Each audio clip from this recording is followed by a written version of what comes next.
Probably so. Yeah, I think there's probably a chance for Pruitt. So too, and that's the one I have in mind.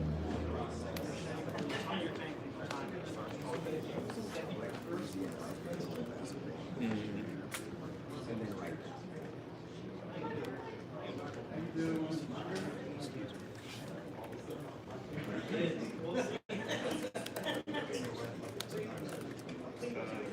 Yeah, that could be.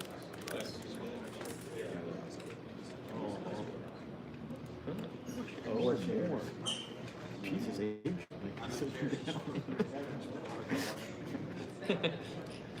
Each should his two crops in the next semester.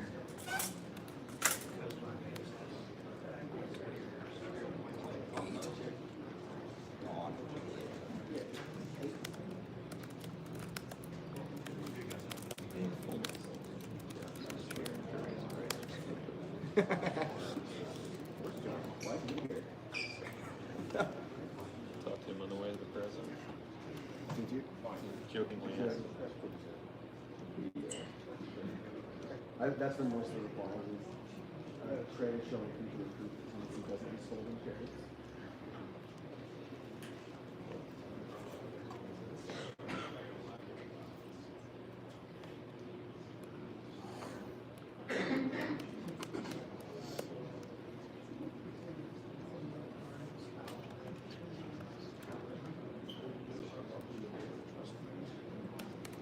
Including former Saints.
Hello, everybody.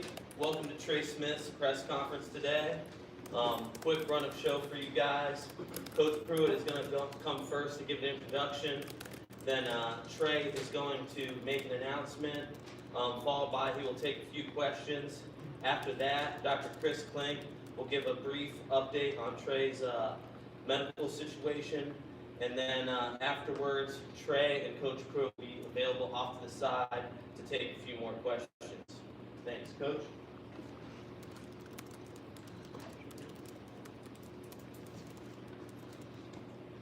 You know, first off, I just want to thank everybody for coming out. I know this is a huge day for Trey and his family, and something that he's really worked hard for throughout his career. I want to say a little bit about him.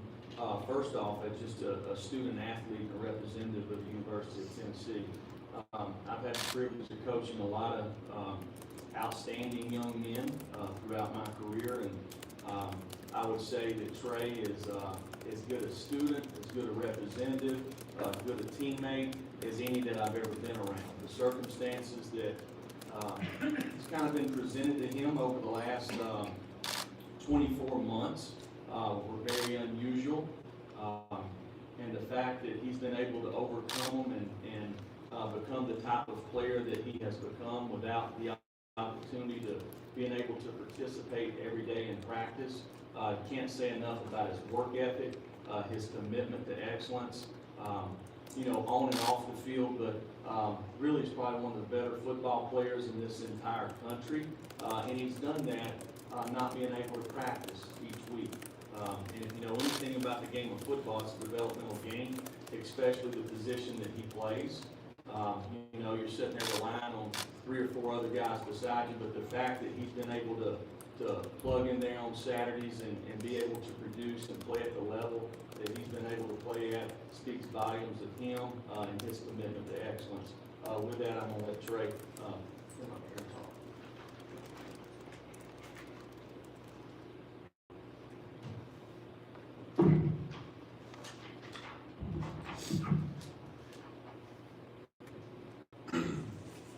First and foremost, I want to give all the praise, honor, and glory to God for allowing me to be here in this situation.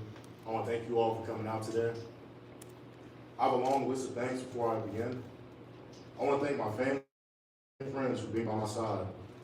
I want to thank Coach Mickey Marley, Coach Stamford, Coach Hardegree, Coach King, the Bradleys, and Artis Hicks for helping me in high school and seeing potential in my abilities.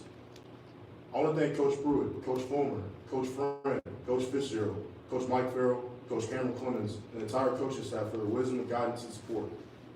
I wanted to give a special thanks to Dr. Klink, Geronimo Boche, Jason McVeigh, Alex Medina, and the entire medical staff at the University of Tennessee.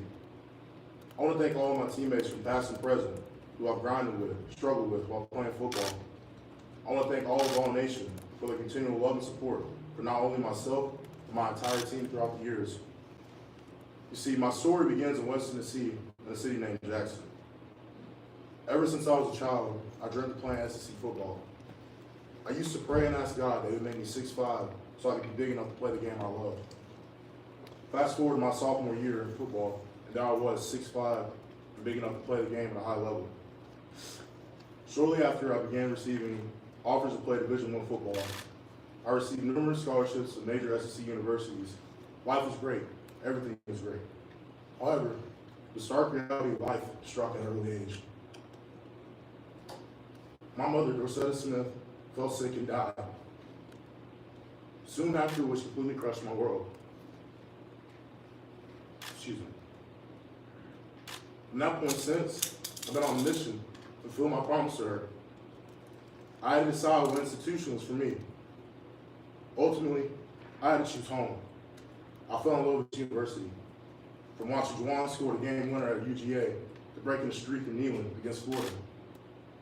When it was time to sign my papers and make a decision, I knew my home was in the state of Tennessee, at the University of Tennessee. Tennessee is where I was raised, where I belong. I arrived on campus a wide-eyed freshman, nervous, anxious about the task I faced. I played well my first year, however, adversity struck. I was diagnosed with blood clots in 2017 near the end of the season. I fought back again and had another setback in 2018. I persevered and came back this season and fought for everything I could. Now as we sit here today, I'm faced with a life-changing decision. You see, my mom was sick. I promised her that I would receive my degree and diploma, and I would play in the NFL one day. I want to be 100% sure of my decision. With that being said, I will honor my mother, Trey Smith. I made up my mind and don't expect to ever look back. I'm going to stay at the University of Tennessee.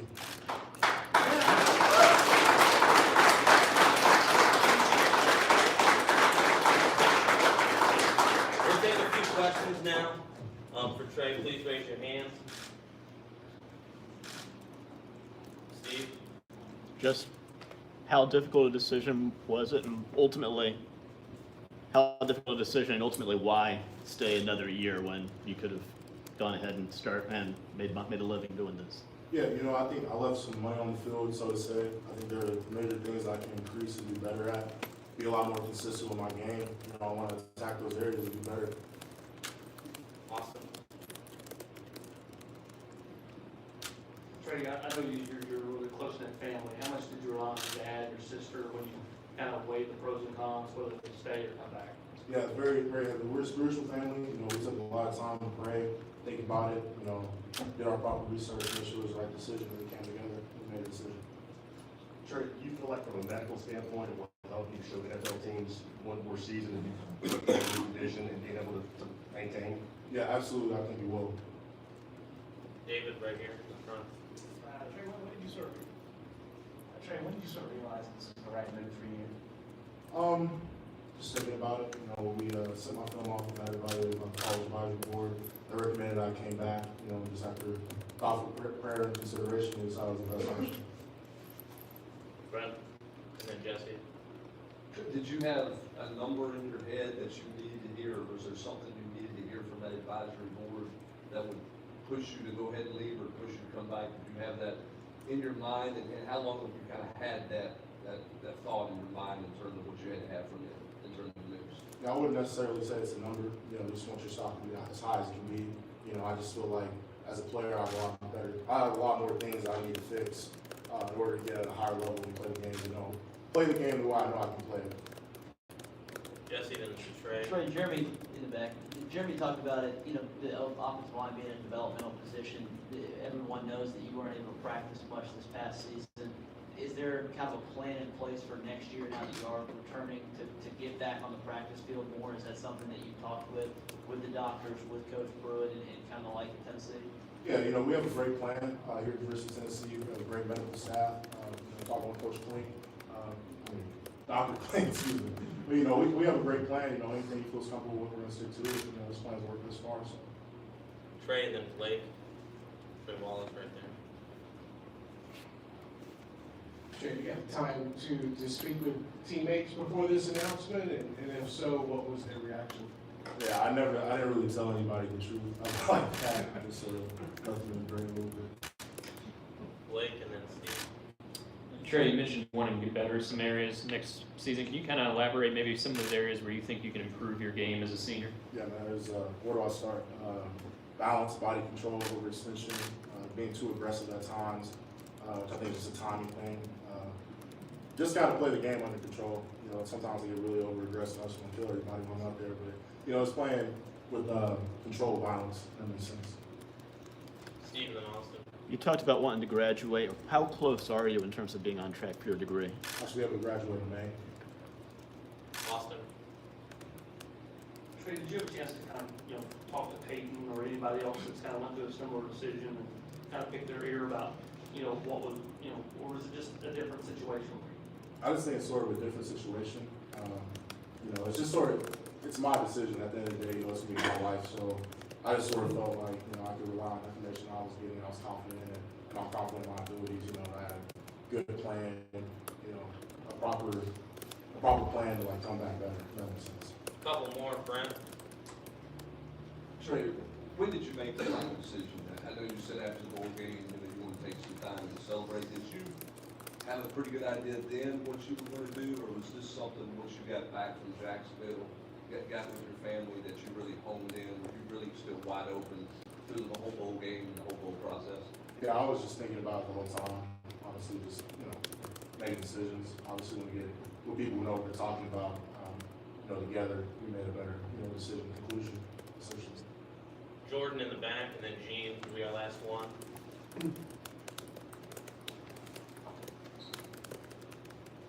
Trey, with the success that this team has had down the stretch, did that impact kind of your decision to stay here and kind of follow through with what you started in turning this program around? I wouldn't say it impacted me. I definitely want to be a part of it. And we're building something special here at Tennessee. I believe in this coaching staff. I believe in the players that we have coming. You know, we're building something special. We have unfinished business this season. Gene, yep, you're good. All right, thanks, Trey. We'll have Thank you all. Dr. Klink will be up here next. And we will email out this statement from Dr. Klink as well to everybody after this.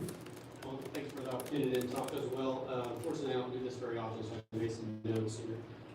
Trey wanted me to kind of walk through his medical progress so far from start to where we are now. As all of you know, Trey was diagnosed with pulmonary emboli, or blood clots in his lungs, in February of 2018. We initiated him on a course of anticoagulation. He was cleared for full participation in football in August. In October of that year, Trey presented during practice with some signs and symptoms that were somewhat worrisome for a recurrent blood clot episode. We did perform some tests at the hospital that evening. Those tests were also somewhat worrisome, and Trey was immediately restarted on his anticoagulation and removed from participation. After that, we were able to meet with several specialists throughout the country and had them review Trey's case. We also asked them to review all those studies. And at this point, we feel very confident that that episode in October and the studies that we obtained were really suboptimal, more consistent with some lung changes from his prior blood clots, and we do not feel that those are recurrent blood clot episodes. Subsequent with that, in collaboration with these specialists, we then developed a treatment plan that we felt would minimize Trey's risk for recurrent blood clots, but still allow him to play football and participate. We implemented that plan this past season. Trey did an outstanding job of sticking to the plan and working with us, and as you all know, he was able to excel. Now that we have a season's worth of experience using this plan, we're going to make some fine-tune adjustments to this plan, and we plan to continue it into the spring and then into the 2020 season. Thank you. All right, thank you, everybody. As we said previously, Coach Pruitt will be available off the side to answer a couple questions, and Trey will be available to answer a few more questions off this side.